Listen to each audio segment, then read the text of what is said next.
আসসালামু আলাইকুম, আমি আইসিডি রিশাদ স্যার। আজকে আমরা আলোচনা করব যশোর বোর্ড 2024 আসা ফোর্থ লেসনের টেবিল এবং লিস্টের সম্মিলিত একটি কোশ্চেন নিয়ে চলুন শুরু করা যাক। তো আমরা যদি এখানে আমাদের উদ্দীপকটা দেখি, যে উদ্দীপকের মধ্যে একটা টেবিল দেওয়া আছে এবং টেবিলের মধ্যে মূলত একটা লিস্ট দেওয়া আছে, নেস্টেড লিস্টের কাজ, অর্থাৎ টেবিলের মধ্যে নেস্টেড লিস্ট খুবই গুরুত্বপূর্ণ। তো এই জায়গার ক্ষেত্রে আমাদের প্রশ্ন বলা হয়েছে উদ্দীপকের টেবিল তৈরির HTML কোড লিখুন। তো আমরা যদি খেয়াল করি এখানে টেবিল তৈরি করার জন্য বেশ কয়েকটা স্টেপ মেনটেন করতে পারি। যেমন আমরা যদি প্রথমে খেয়াল করি গ নাম্বার কোশ্চেনটা সলভ করার জন্য, যে এখানে আমাদের একটা টেবিল শুরু করতে বলা হয়েছে বা একটা HTML কোডিং করতে বলা হয়েছে, তো সিম্পল একটা HTML শুরু করা হয় কোন জায়গা থেকে? HTML ওপেনিং থেকে। আমরা যদি দেখি একটা HTML এর মূলত দুইটা অংশ আছে, যার প্রথম পার্টের নাম হচ্ছে হেড এবং দ্বিতীয় পার্টের নাম হচ্ছে বডি। তো হেড অংশের ভিতরে কি থাকবে? ওয়েব পেজের টাইটেল বা শিরোনাম।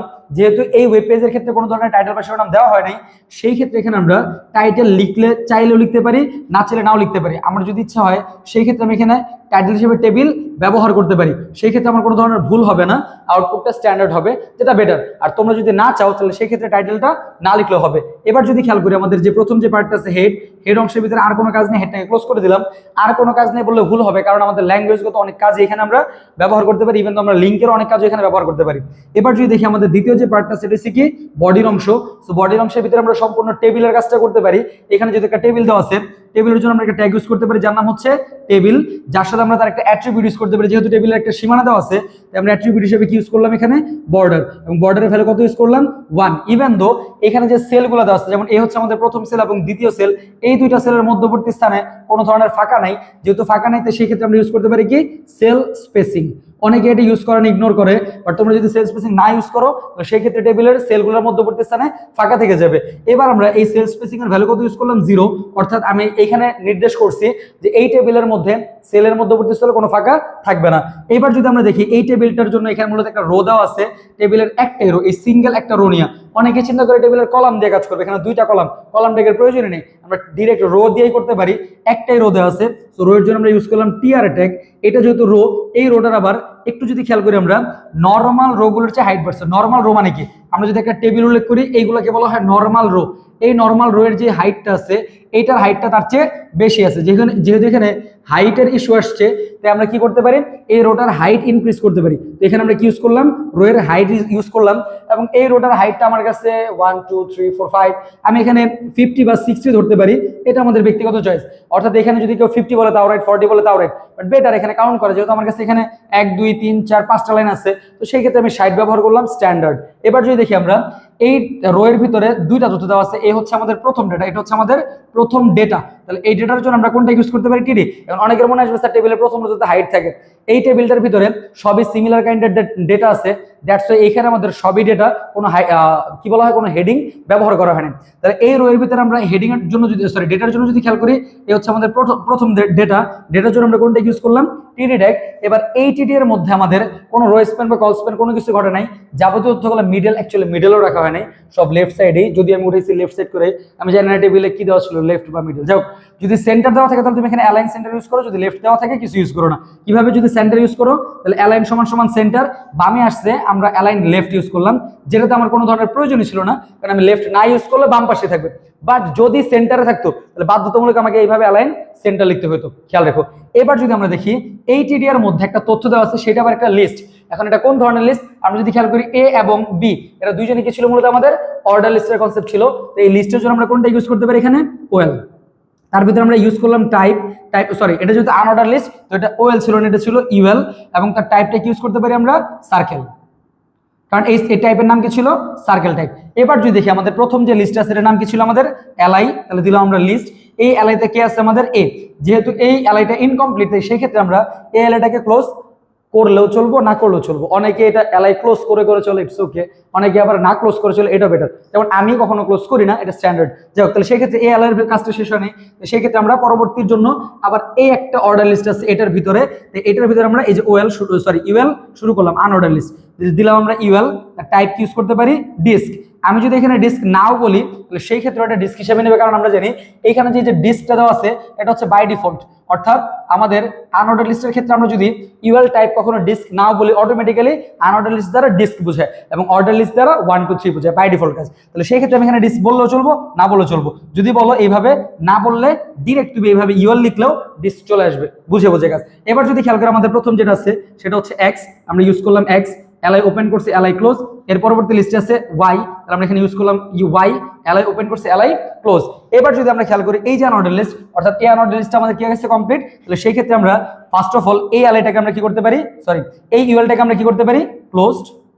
এন্ড দেন আমাদের যে এই এর যে লিস্ট এইটা কমপ্লিট হওয়া মানে আমাদের এতটুকু শেষ। তাহলে সেই ক্ষেত্রে এই এলআইটাকে আমরা কি করতে পারি, ক্লোজড। তো এইখানে করলাম। এরপরের যে লিস্ট আছে লিস্টের জন্য আমি সাইডে চলে যাচ্ছি, এখানে চলে যাচ্ছি। তো সাইডে আমরা যদি দেখি পরবর্তী লিস্টের জন্য আমরা ইউজ করলাম এলআই। এই এলআইটা কার জন্য ছিল, আমাদের বি এর জন্য লিখলাম বি, এটা ক্লোজ হয় না, সেই ক্ষেত্রে আমরা এখানে কি করতে পারি, এগেইন এটার ভিতরে একটা আনঅর্ডার লিস্ট আছে লিখলাম ইউএল, কার জন্য লিখছে এটা জেড, সরি এই জেডটা যেহেতু একটা লিস্ট, লিস্টের জন্য আমরা ইউজ করতে পারি LI, it was for Z. Then LI open করছি, এলআই ক্লোজ, ইউএল ওপেন করছি, ইউএল ক্লোজ, এলআই ওপেন করছি, এলআই ক্লোজড। এই একটা গেল ওয়ে, যে ওয়েটা হচ্ছে স্ট্যান্ডার্ডলি আমরা কি করতে পারবো, এই এক্সাক্ট আউটপুট তুলে ধরতে পারবো। আমি বাম পাশে আমি আরেকটা দেখাচ্ছি, এই জিনিসটা সেম আরেকভাবে করা যায়। যেমন আমরা যদি এখানে বলি প্রথমটা হচ্ছে আনঅর্ডার লিস্ট, যা টাইপ দেওয়া আছে কি মূলত এখানে সার্কেল। এখন যদি আমরা দেখি সার্কেল দেওয়ার পরে প্রথম যে লিস্ট আছে এই লিস্টে কি দেওয়া আছে, এলআই এ দেওয়া আছে, তাহলে এখানে ইউজ করলাম এ। এন্ড দেন আমরা চাইলে এখানে এলআই ক্লোজ করতে পারি, এইটাও রাইট। অর্থাৎ দেখো আমি এখানে এলআই ওপেন করার পর এখানে এলআই ক্লোজ না করে লাস্ট এলআই ক্লোজ করছি, এটাও যেরকম রাইট এইটাও সেম ভাবে রাইট। এইটার পরে ভিতরে যে তথ্যটা আছে আমি এই ইউএলটাকে যদি ক্লোজ না করে আমি যদি এটার ভিতরে এগেইন আমরা যদি ইউএল ওপেন করি এন্ড দেন তার ভিতরে যদি আমরা এলআই দিয়ে লিখি এক্স এবং এলআই যদি আমরা ক্লোজ করি এন্ড দেন এলআই দিয়ে যদি আমরা লিখি ওয়াই এন্ড এলআইটা যদি আমরা ক্লোজ করি, তাহলে এই ইউএল এর মধ্যে এই ইউএলটা ইন হয়ে যাবে, অর্থাৎ এর মধ্যে এই দুইটা তথ্য চলে যাবে। সেই ক্ষেত্রে আমাদের ডিরেক্ট ইউএল ক্লোজ করলাম এন্ড দেন আমরা এই ইউএলটার তো কাজ নেই, তো এই ইউএলটা শেষ। তো সেই ক্ষেত্রে লিস্টের এটা শেষ। পরবর্তীতে আমরা বি এর জন্য এগেইন এখানে কি করতে পারি, এলআই ওপেন করলাম, it's for B, LI open করছি, এলআই ক্লোজ। এইখানে যদি আমরা দেখি বি এর ভিতর আরেকটা তথ্য দেওয়া আছে, এগেইন আমরা এখানে ইউজ করলাম ইউএল, তার টাইপ উল্লেখ করলাম না কারণ এটা ডিস্ক টাইপ আছে। এর ভিতরে যে লিস্ট আছে এর নাম ছিল আমাদের জেড। দেন এলআইটাকে কি করতে পারি, ক্লোজ, ইউএলটাকে কি করতে পারি, ক্লোজ। এইবার এই ইউএল শেষ, এই এলআই শেষ মানে কি এই আনঅর্ডার লিস্টটাও আমরা ক্লোজ করতে পারি। দেখো আমি এখানে তোমাকে লিস্টের দুই ধরনের সমাধান দিচ্ছি, এই একটা সমাধান দিচ্ছি একটা ওয়েতে, আর সেমটা এই একটা ওয়েতে সমাধান দিচ্ছি। অনেক স্টুডেন্টরা এইভাবে করে, এটাও রাইট, অনেক স্টুডেন্ট এইভাবে করে, এটাও রাইট, খেয়াল রাখবা। যাই হোক আমরা যেখানে ছিলাম টেবিলে, তাহলে যেহেতু আমাদের এই ভিতরে তথ্যটা লেখা শেষ, এই যে টিডি ওপেন করছিলাম সেই ক্ষেত্রে আমরা এই টিডিটাকে কি করতে পারি, এখানে ক্লোজ করতে পারি। তাহলে সেই ক্ষেত্রে আমরা এখানে কি করলাম, এই টিডিটাকে ক্লোজ করলাম, টিডি ইজ ক্লোজড।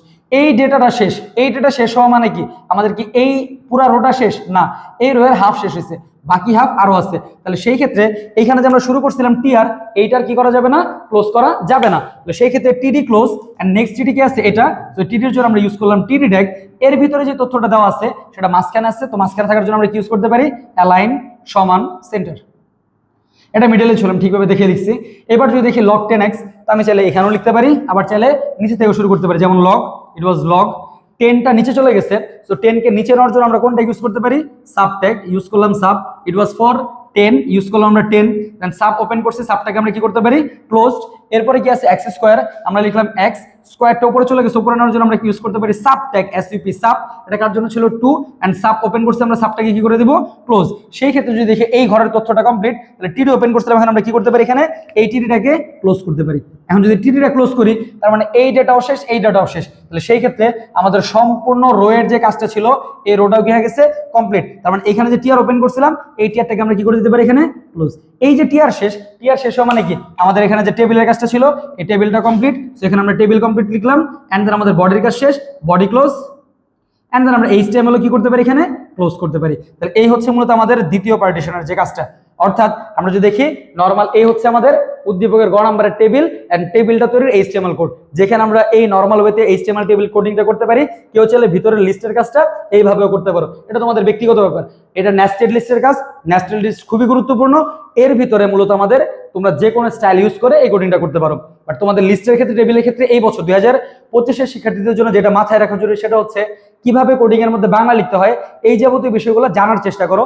এবারের কোডিং এর মধ্যে বাংলা থাকতে পারে, খেয়াল রেখো। তো বাংলা থাকার জন্য ভিতরে যে খুব বেশি পরিবর্তন তা না, আমাদের হেড অংশের ভিতরে কিছু পরিবর্তন আসে, সেই পরিবর্তনগুলো বোঝার চেষ্টা করো। আর এই সেম সৃজনশীলটার এটা তো ছিল ঘ নাম্বার, এন্ড ঘ নাম্বারের প্রশ্ন বলছিল যে উদ্দীপকের এই টেবিলটাকে ইন্টারনেটে প্রদর্শন করার জন্য আমাদের কি কি পদক্ষেপ নিতে হবে। সো ইন্টারনেটে প্রদর্শনের জন্য আমাদের মেইন যেটা থাকে সেটা হচ্ছে কি ওয়েবসাইট পাবলিশিং এবং হোস্টিং এর কাজ জানা জরুরি। এখন ওয়েবসাইট পাবলিশিং কি, হোস্টিং কি, এই যাবতীয় থিওরিটিক্যাল টপিকগুলো পাওয়ার জন্য আমাদের অনলাইন যে পেইড কোর্সগুলো আছে অথবা অফলাইন যে কোর্সগুলো আছে এই কোর্সগুলোতে জয়েন করতে পারো, আর তোমার এইচএসসি প্রিপারেশনটা আরো ভালোভাবে স্ট্রংলি প্রিপেয়ার্ড হতে পারো। তো সবাই ভালো থাকো, আল্লাহ হাফেজ।